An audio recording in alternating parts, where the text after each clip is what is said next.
Hello and welcome to the Hellraiser blog. Ladies and gentlemen, if you enjoyed today's blog, please hit the subscribe button. Vitally important to our survival that we get more subscribers every week. We love growing the Hellraiser family. Today's blog, I'm going to look at a big fight in the heavyweight division. Dillian Whyte against OSCAR RIVAS. I'd like to be more excited about it, but I've got to say, I just think now Dillian is overdue his big fight. Hasn't been completely faultless in not getting a big fight. He could have taken the Joshua fight. Can't blame him for wanting to get a more fair deal for himself, but there you go. You can't always get everything right. I would imagine he's probably kicking himself for not taking the AJ fight. AJ's probably also kicking himself, and we don't want to see these guys kicking themselves. We want to see them punching each other, but it didn't happen on that opportunity. And now we see Dillian Whyte against OSCAR RIVAS. So it's a good card. You've got Spilker against Chisora. You've got Dave Allen against David Price, which I think has a lot of novelty value for people that are sort of regular viewers of Sky. They're going to love that fight. And then you've got one fight that I know it's going to sell an absolute shed load of tickets. I tried to sell it to ITV when I was making a fight. I said, why don't you put this one as well? We'll pack the venue with these ones. And the fight is Charlie Duffield against Dan Aziz. I think that's a very, very good fight. Dan Aziz is a good fighter. And I think that is going to be... I can't really complain about the actual event, the show.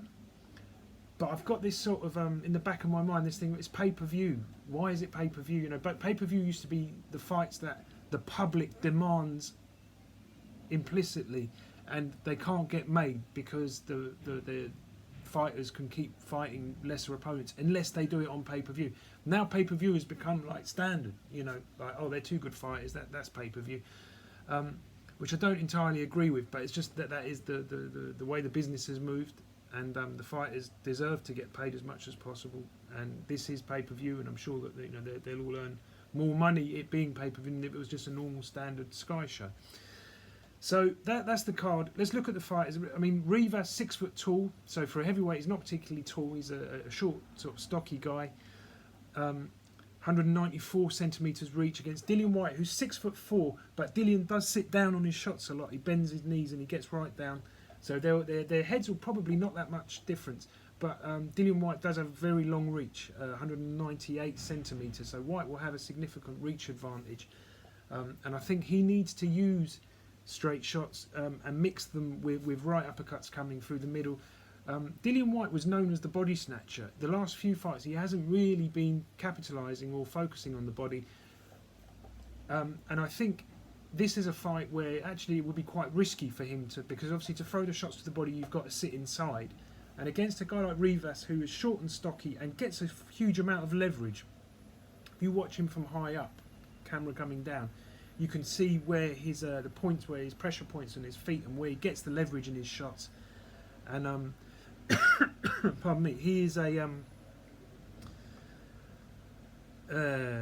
very tricky customer, and someone I certainly would not want to stand in front of, and certainly wouldn't advise a boxer to stand, get in close and stick your head on his chest, because that's really playing into Rivas's hands. So Rivas is still something of an unknown entity at high levels.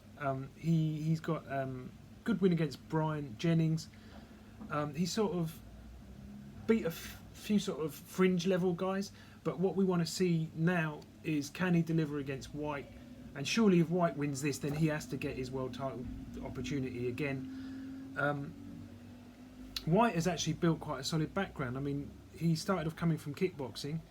Obviously the AJ fight where he severely hurt AJ in that fight. I was at the fight, right in the front. I was in the front row. And he really, really wobbled AJ to the point where I thought second shot coming behind that and he could have had him in massive trouble. Probably the fact that he hurt AJ has counted against Dillian Whyte subsequently, because obviously you can tell that they've avoided him at all costs. They're both under the same promotional banner. You'd think that would be a fairly easy fight to make if the fighters wanted it, but I think possibly AJ took a decision a policy decision to focus on other opponents, and maybe they thought Ruiz was an easier option. Who would have seen that coming? Not many. Okay, so here you're going to see Dillian Whyte. And I think Dillian has to take the centre of the ring and try and hold it for as long as he can, because if he allows Rivas to push him back and to gobble up that space in the ring, it makes it a very hard night's work for Dillian Whyte, because Rivas will cut the ring off very quickly, and he varies his punches. As I said before, he gets a lot of leverage in those shots, and I'm not necessarily a one-punch knockout concussive hitter at a high level, but it would wear you down because it's continuous. He's very accurate, and it's almost like you can rely on Rivas to just keep throwing these accurate hard punches. And if Dillian Whyte wants to make this easy, I think he needs to take the centre of the ring, assert his authority early with some hard shots, maybe work a little bit harder than what you normally would, just to let Rivas know you're not having the centre of the ring. And if you do want to take the centre of the ring, you're going to have to take risks by rushing me. You're going to have to come in, because that is perfect then for Whyte to hit him. We know Dillian Whyte can punch, and I think it's unlikely that will happen, because I think Rivas is a little bit cuter than what people actually probably give him credit for. He looks like he's boxed a lot of people just at the right time. Bryant Jennings would certainly be one of those. If Whyte can use straight shots, if he can get that centre of the ring, use his straight shots effectively, and I'd like to see him go back a little bit to being the body snatcher, but not sitting inside. So it's got to be like up, down shot and out behind the jab, not sitting there willing to trade or willing to take any unnecessary risks whatsoever. What's interesting is I think both of these guys can fight inside. Both Dillian and Rivas, they can sit inside and they can fight well inside. And if we get them both standing centering, then this can turn into a really good fight. I think it's a decent fight anyway, and it's a risky fight for Dillian Whyte. I think it's a big risk there. If we can see Dillian take that centre of the ring, I think he makes it easier for himself. If Rivas takes the centre of the ring and is able to push Dillian back and push him off the centre of the ring, then I think we've got a much better fight on our hands, because then Dillian has to regain that momentum and has to actually put pressure by coming forwards, which is going to be very risky against a guy like Rivas. I can tell you, he's very short, he moves his head very well, and he counters very well. And Dillian Whyte, we know he's a counter puncher. Dillian Whyte started off on my shows at the Camden Centre and the Coronet, my little shows, and from the first time I saw Dillian Whyte, I realised he was quite a special fighter. He came from kickboxing originally, but he didn't look that physically that impressive, but his hand speed was certainly impressive. And I always speak to the fighters after the bouts, the journeymen, and the guys that he boxed, I'd go and have a chat with them, and they said, no, that guy can really, really punch, really punch. He's a big puncher, and some of those guys had boxed the likes of Tyson Fury and other sort of top-level heavyweights that were just making their way at the time. And if they got hit by them and they saying that Whyte's a bigger puncher, right, Whyte was definitely a big puncher. Okay, so one thing that I've noticed in the last few fights, Whyte has not targeted the body. I hope he does here. Not just because I want to see it turn into a dust-up, but because I feel like his game has gone down a little bit since he hasn't been throwing those shots to the body. It's almost as if he used to throw it all the time as a priority, and then suddenly he had a couple of bad experiences. Obviously, the knockout with Joshua would have been fairly devastating.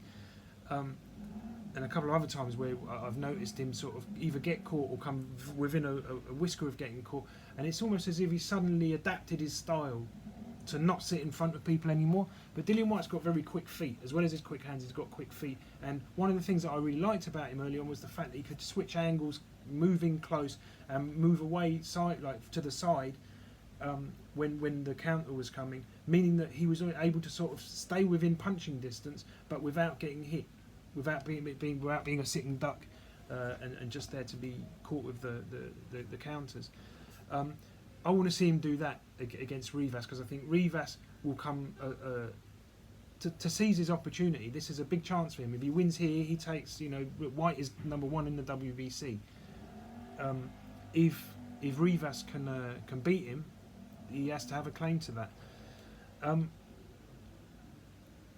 Although the results have been impressive from Whyte, I mean, look, the knockout against Chisora was chilling. The knockout against the big Aussie Lucas Brown, that was another devastating win. But I can't help feeling that this was fighting the right person, like the man at the right time. Really, what I want to see now is Whyte step up, Whyte deliver another performance, and maybe give up some of the equity financially to go and force the fight with whoever it will be. I mean, it's difficult to see who it will be, because now you've got obviously Ruiz who's sitting at the top of the pile. You've also going to have Tyson Fury. I mean, any of those kind of opponents, I would say, okay, Whyte, that's your big fight. Goes on pay-per-view. I mean, he's got every reason to demand a high pay packet and get it there. And I think it'd be more likely that he might accept it now, because he might lose out on that Joshua fight. If Joshua gets beat by Ruiz again, well, the rematch is worth far less. Around the world, people aren't going to have the same inclination to watch it. So that's where we are. What do I see as an outcome of Whyte against Rivas? Okay, I'm going to go for Whyte by stoppage in round 8. I'm going for 8. I mean, I always try and pinpoint the round. Can never get it exactly right. You never know how people are going to react to the different things, the different permutations of things that can happen. But I think Whyte round 8. I think Dillian might struggle to find his round early on. I think you might see Dillian moving a little bit more than what he likes early on. But I think Rivas will probably burn a lot of energy trying to bully Whyte in the early stages of the fight, and that's going to burn a lot of energy. And then as he slows down and finds himself not only fighting a better opponent than what he's normally had, but also fighting a pace that he's not used to, and also fighting a bigger guy and a faster guy than what he's used to. I think that's going to burn a lot of energy, and I think it will allow Whyte to soften him up. And I am biased, and I wouldn't bet on this fight. I don't think it's by any means a certainty, but that's how I expect it to go. And then hopefully we see Whyte in a big fight with one of the top guys. Ladies and gentlemen, thank you for watching. If you enjoyed the blog, please hit the subscribe button, and I will see you next week on the Hellraiser blog. Thanks for watching.